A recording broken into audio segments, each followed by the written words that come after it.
Swali kabisa mpenzi mtazamaji, uhali gani popote ulipo, ndio mida za Dira TV sasa. Karibu tuambizane yaliyojiri. Kabla ya hayo mpenzi mtazamaji, nipe sikio kuarifu kuwa Hope FM na Hope TV zimeteuliwa katika tuzo za Kuza Awards mwaka 2023. Ni rahisi sana kupiga kura Hope FM na Hope TV kama vituo unavyovipenda vya redio na runinga. Tuma neno Kuza kwa nambari 15601.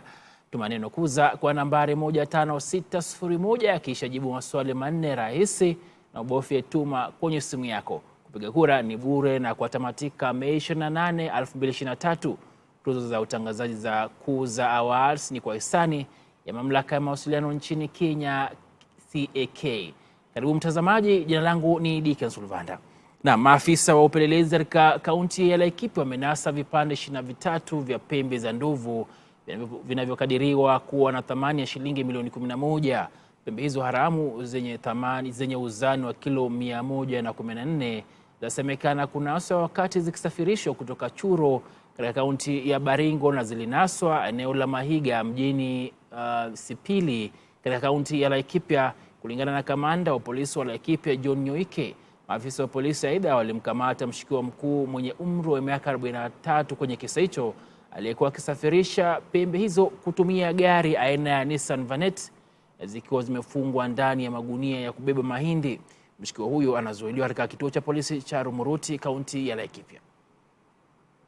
Today at around 6 a.m. in the morning, Mateje's team comprised of NPS, KWS, Serious Crime Prevention Unit from Nairobi, and GAO, working on a tip of information, were able to intercept a vehicle registration number KCC 591B Nissan Vanette at Mahiga area within Sipili in Kirema sub-county. After conducting search, it was established that the vehicle was carrying 23 pieces of ivory of various sizes headed to a known destination. The vehicle and the suspect have been placed in Rumuruti police station waiting to be arraigned in court once investigation have been concluded. To establish the age as per now, it is not possible because they have to go through forensic analysis so that we are now able to come out with the ages of the elephants. According to what we are seeing, they appear to be from calves, and these ones are from aged animals, elephants. As you can see, they are big in sizes compared to the small ones. All 23 in numbers, meaning around 12 elephants lost their lives in the hands of poachers. Na mtazamaji, vyombo vya usalama vimefanikiwa kuwanasa washukiwa 11 wanaohusishwa na migogoro ya uchunaji majani chai katika mashamba ya chai kaunti za Kericho na Bomet. Kulingana na waziri wa usalama wa ndani Kithure Kindiki, maafisa wa usalama katika kaunti hizo aidha wanawasaka washukiwa wengine wanaojumuisha wanasiasa na wafanyabiashara ambao walichochea wakazi kuvamia mashamba hayo na kuharibu mashine ya kuchuna chai. Wakazi Jumatatu waliteketeza mashine 9 za kukwanyua majani mabichi na lori katika kampuni ya Eketera, kaunti ya Kericho, baada ya kuchoma na kisha baadaye kuchoma, na baadaye waliendesha mashine moja hadi kituo cha biashara cha Brook na kuteketeza kando ya barabara, huku polisi 5 na mwanahabari mmoja wakijeruhiwa katika purukushani hiyo. Wale wote ambao wako na malalamiko ya aina yoyote, iwe ni malalamishi ya kihistoria ama ni malalamiko yoyote, ni lazima wapatiane ama wapeane malalamiko yao kikatiba na kisheria. Hatuwezi kuruhusu katika nchi yetu ya kwamba mimi nikiwa na malalamiko nichukue sheria mikononi mwangu, nichukue mali ya mwingine, nichome gari ya polisi, niumize polisi ambaye ni mlinda usalama, nifunge barabara, watu ambao wanasafiri ambao hawahusiani na hiyo shida wanatatizika. hatuwezi kubali nchi yetu ikawa kama nchi kama hiyo. Serikali ya Kenya itasaidiana na serikali za kaunti za hapa na wazee na viongozi wa dini kusuluhisha matatizo yote, hata matatizo ya kihistoria. Our country is run on the basis of a constitution and the laws that govern us. When I have a dispute with my neighbor of whatever nature, there are ways of resolving that dispute, either through the courts or even through alternative dispute resolution that the governor was talking about. But we cannot allow citizens and their leaders to take the law into their hands, to break into people's property, to steal, to vandalize, to burn, to resist lawful enforcement of law. Waziri wa usalama wa ndani Kithure Kindiki amefungua ofisi ya naibu kamishna wa kaunti DCC eneo bunge la Kasese, kaunti ya Uasin Gishu. Kulingana na Kindiki, hatua hii ni murwa katika juhudi za uimarishaji usalama katika kaunti ya Uasin Gishu na ukanda wa kaskazini mwa bonde la Ufa kwa ujumla. Kaunti ndogo ya Kasese ina tarafa 2, kata 12, kata ndogo 15 zinazowahudumia takriban wakazi 1151 katika wadi 4.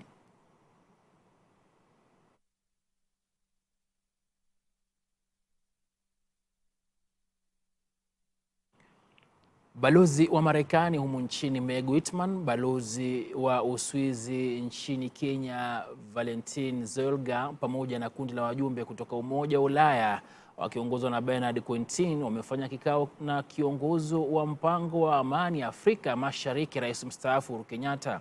Wamejadiliana kuhusu hali ya sasa ya utendaji kazi, maendeleo katika kuhakiki amani ya ukanda huu wa bara ya Afrika na uungaji mkono wao kwa mchakato wa kisiasa unaoendelea wa kutafuta amani katika eneo la mashariki mwa Jamhuri ya Kidemokrasia ya Kongo DRC.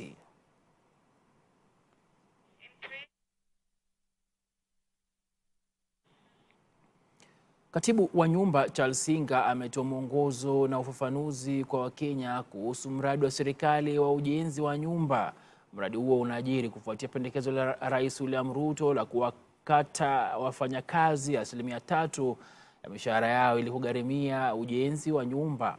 Mpango huo uliibua hisia mseto miongoni mwa wafanyakazi nchini, baadhi yao wakipendekeza kuwa makato hayo yawe ni kwa hiari tu.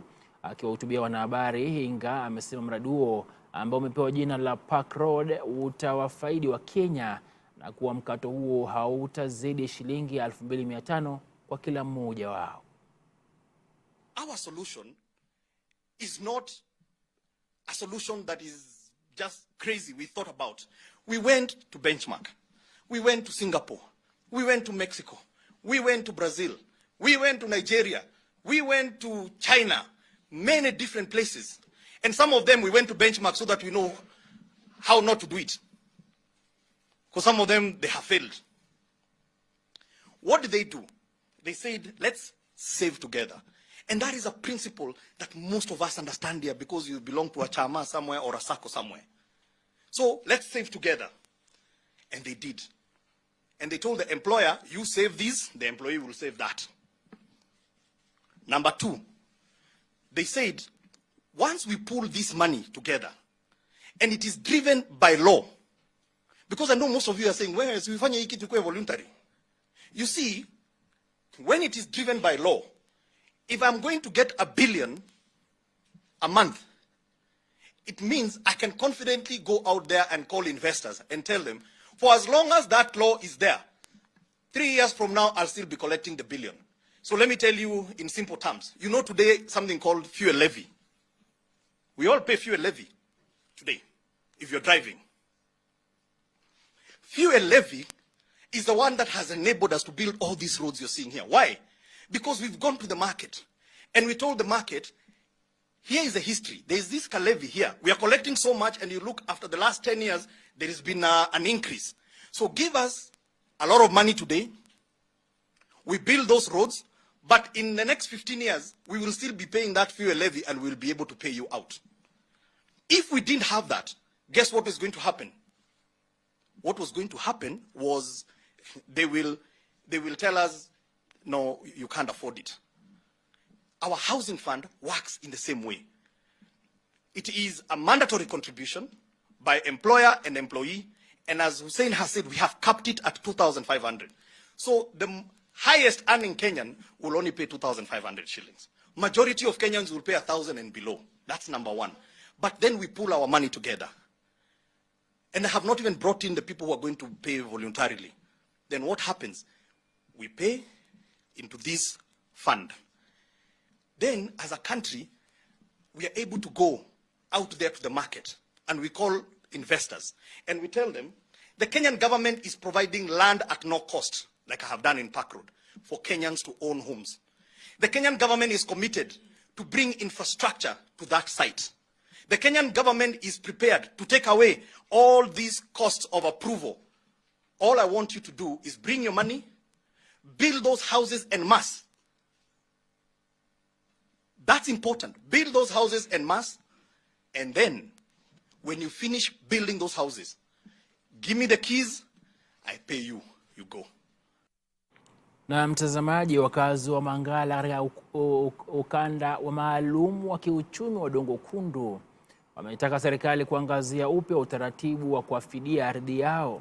Wakazi hao wanahamishwa kutoka makazi yao ili kupisha ujenzi wa mradi wa kibiashara wenye mabilioni ya pesa, na serikali itatumia shilingi bilioni 1.4 kulipa fidia kwa familia za Likoni ambazo zilifurushwa ili kuharakisha ujenzi wa ukanda maalum wa kiuchumi wa Dongo Kundu ambao unagharimu jumla ya shilingi bilioni 39. Mamlaka ya bandari nchini KPA imejukumiwa kuwalipa fidia jumla ya wakazi 1648 wanaoathirika na mradi huo maeneo ya Dongo Kundu, Mwangala, Mrongo Ndoni, Kaya Mtongwe, Mbuta na vijiji vya Siji katika ekari 357 za ardhi. Kulingana na wakazi hao, pesa walizofidiwa ni ndogo mno, tofauti na kiasi cha ardhi zao zilizotwaliwa na serikali ili kufanikisha mradi huu. Bwana Rais hatukatai mradi, lakini vile huo mradi umekuja hatujafurahia. Kuna mtu alikuja kuandikishwa nyumba, na sahihi akienda pale kwa sababu ya award anaambiwa nyumba ilianguka. Huyu mtu alijenga nyumba nyingine kando, anaambiwa hata lipwa chochote. Ndio nilikuwa naomba tume ya ardhi zihusishe sekta zote za agriculture, watu wa ujenzi wa nyumba, watuambie tukae tu chini polepole, waacha kutupeleka mbio kwamba hii inafaa iwe hivi na hii inafaa iwe hivi. Na kitu kingine ni kwamba sisi tukiuliza maswali, huwa ile swali ukiuliza haujibu vizuri. Unajibiwa mtu anakujibu vile anavyotaka. Ambapo sasa hii Kenya ni ya demokrasia, tuko uhuru mtu kuuliza swali yoyote provided ya tukani mtu. So nilikuwa nauliza waziri wa ardhi, nilikuwa nauliza rais wetu wa Kenya, hata county government yetu wa Mombasa hapa hivi, wakuje chini. Sisi tuko na malalamiko mengi kama wananchi. Ilipokuja mradi tukaambiwa ya kwamba tutalipwa vitu vyetu, lakini cha kushangaza nimeenda kwa NLC kuchukua awadi yangu, maana ilikuwa tuchukua awadi alafu tulipwe. Nilipoenda kuchukua awadi napata wananiambia ya kwamba awadi wameandikia mtu mwingine na sijui huyo mtu ni nani. Na sasa nikawauliza kwa nini mumeandikia mtu mwingine awadi yangu ama mmempa mtu mwingine awadi yangu? Wakaniambia ya kwamba niende niulize mkubwa wa rap ambaye ni bwana Wairago. Nilipoenda kuuliza mkubwa wa rap ananiambia yeye hana wakati wa kuzungumza na mimi, yeye yuko busy. Takriban familia 200 za mitaani katika mji wa Lodwar, kaunti ya Turkana zimehubiriwa Injili ya Yesu Kristo na kundi la misheni ya Sitam na wachungaji mbalimbali kutoka Lodwar, huku 68 wao wakiridhia kuokoka katika huduma ya umishonari inayoendelea katika kaunti hiyo iitwayo Multi Destination Mission MDM. Katika ibada hiyo, familia hizo za mtaani pia zilipewa Biblia pamoja na chakula kufuatia changamoto ya umaskini maeneo hayo. Misheni hiyo ya siku 10 ya MDM ambayo imeingia siku ya 7 Jumatano hii inalenga kubadilisha maisha ya makundi ya watu sehemu mbalimbali katika kaunti ya Turkana kupitia uinjilisti. tumekuwa tukiwafikia watoto wa mtaani kwa ujumbe mzuri huu wa Yesu Kristo. Hakika watoto wameweza kujitokeza kwa wengi. Watoto hawa wanaishi katika soko zetu na nje ya maduka na maeneo mengine hapa mtaani, na tunashukuru Mungu kwa sababu wanapenda Injili na ndio maana wameweza kufika. Tumeungana na wenzetu ambao wamekuja kutusaidia kueneza Injili maeneo haya. Tumekuwa na Heaven's Gate Health Frame na kutoka Sitam wamefanya kazi nzuri sana. The reception was quite good. We managed to do a praise and worship session, take them through the word a bit and do an altar call, and about 215 of them gave their lives to Jesus, and for that we truly thank the Lord. It's a busy season here in Turkana. We are truly enjoying ourselves. The young men from Heaven's Gates are really being stretched in terms of their capacity, doing door-to-door street evangelism, ministering to the street kids. Na maasila ambao ni wengi hapa wana wazazi wako katikati hapa, wamekosa hata wana namna ya kuendea shule. Sasa tunatarajia kwa hii Injili hizo ambaye njia ya Mwenyezi Mungu inapitisha inampa kila mmoja majaribu. Tuko na majaribu mingi katikati ya town hapa. Kuna wenye wanalala katikati ya faranda, hana hata malazi, hana hata nini. Tunahangaika tu hapa. Hawa vile wako hivi, kila mtu wako njia hako kifia, kila mtu ametoka kwa maboma tofauti.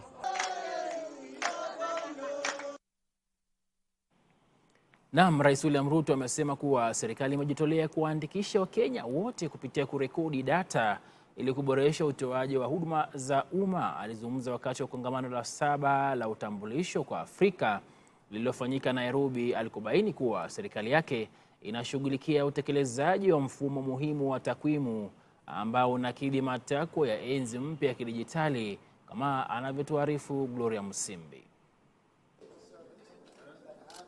Rais William Ruto ameongoza mkutano mkuu wa 7 wa ID for Africa, kongamano la siku 3 la uzinduzi wa vitambulisho vya kidijitali barani. Viongozi waliohudhuria ni mawaziri Kithure Kindiki, Eliud Owalo, gavana wa Nairobi Johnson Sakaja, mwenyekiti mtendaji wa ID for Africa Joseph Atik, mawaziri kadhaa kutoka nchi za Afrika na makatibu wakuu.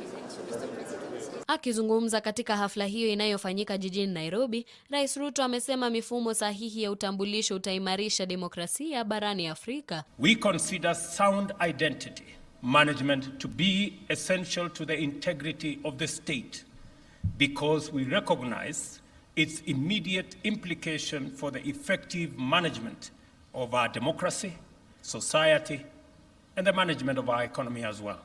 Rais Ruto aliomba mashirika ya usimamizi wa vitambulisho vya kitaifa vya Afrika kufanya kazi pamoja na kubadilishana maarifa kuhusu ubunifu wa usimamizi wa vitambulisho.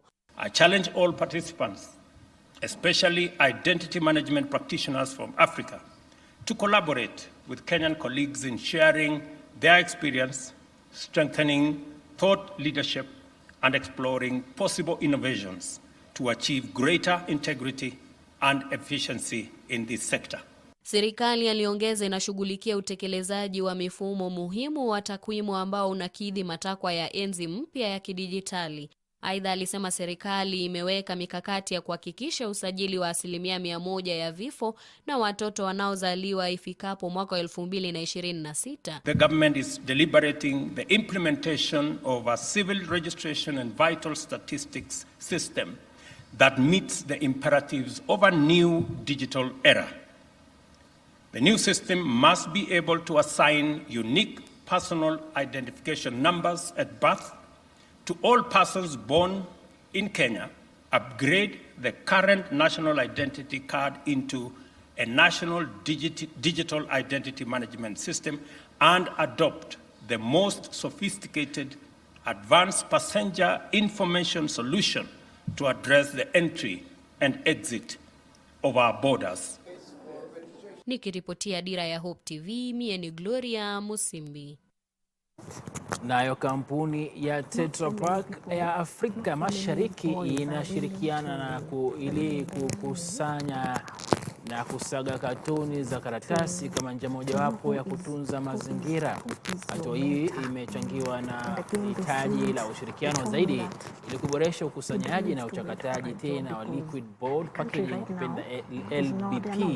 Hivyo basi kutoa msukumo wa usimamizi endelevu wa taka kufuatia kuidhinishwa kwa sheria ya usimamizi endelevu wa taka wa mwaka 2022. Ile Sahati ametuandalia taarifa hiyo ya mambo ya utunzaji wa mazingira. Katika juhudi za kuimarisha ukusanyaji na uchakataji tena wa taka nchini, kampuni ya Tetra Pak Afrika Mashariki imeshirikiana na shirika la Packaging Producer Responsibility Organization PACPRO. Kampuni hizo sasa zimejitolea kuboresha ufahamu kwa kuongeza shughuli za elimu miongoni mwa Wakenya kuhusu kutenganisha na kukusanya taka kupitia mtandao wa uzalishaji, wakusanyaji, wasambazaji na washikadau wengine.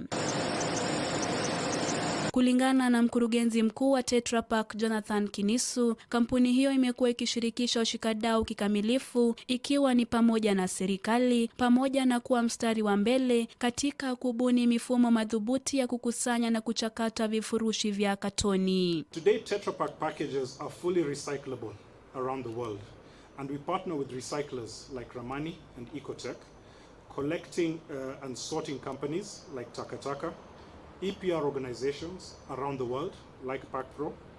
We associate with the government in terms of formulating and coming up with a strategy and the governance, and other key stakeholders of this important value chain activity that actively converts consumer waste into value. Mkataba huo ni muhimu katika kuongeza na kusawazisha ukusanyaji na uchakataji tena wa upakiaji, kulingana na mkurugenzi mkuu wa PACPRO Joyce Gashugi. Wazalishaji wamehimizwa kuwajibika katika shughuli za utupaji taka na bidhaa zingine chafu ili kupunguza athari zinazotokana na mabadiliko ya tabia nchi. With the cost of doing business with respect to recovery and collection of waste, it's imperative for all producers to be responsible for the waste generated by their packaging and products. The reality we find ourselves in today does not allow business to operate as usual, but instead adopt a proactive approach in reducing, minimizing and circulating their packaging material.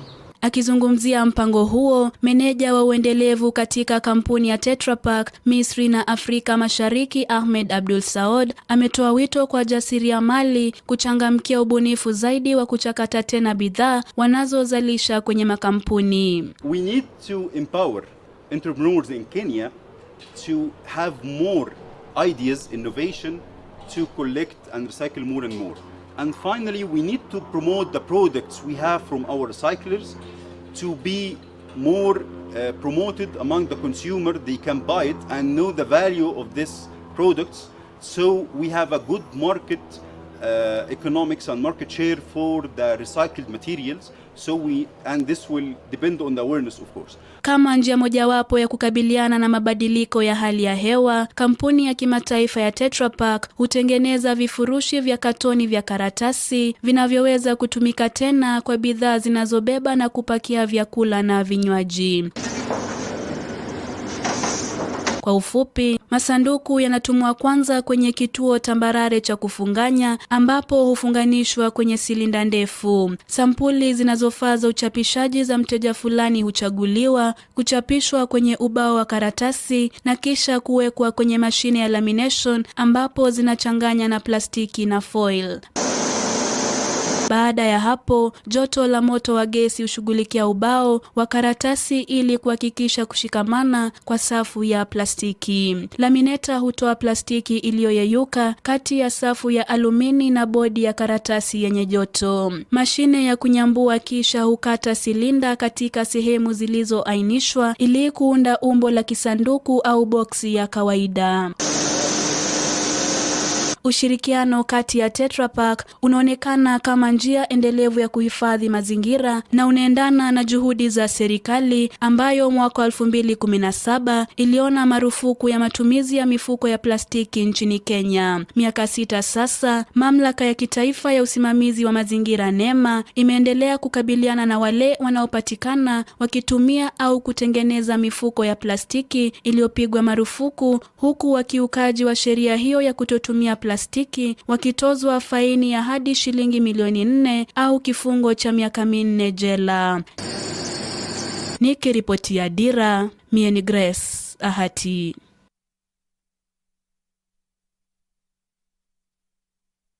Nikome hapo hii leo, akitujalia Maulana, kesho pia ni siku. Mtazamaji, kumbuka kwamba Hope FM na Hope TV zimeteuliwa katika tuzo za Kuza Awards mwaka 2023. Ni rahisi sana kupigia kura Hope FM na Hope TV kama vituo vipendavyo vya redio na runinga mtawalia. Tuma neno Kuza kwenye simu yako kwa nambari 15601. Tuma neno Kuza kwa nambari 15601. Kisha jibu maswali 4 rahisi na ubofye tuma kwenye simu yako.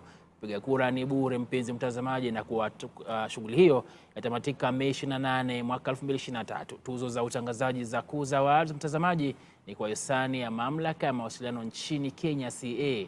Kwa heri ya kuonana tena, jina langu Dickens Ulvanda, alamsiki.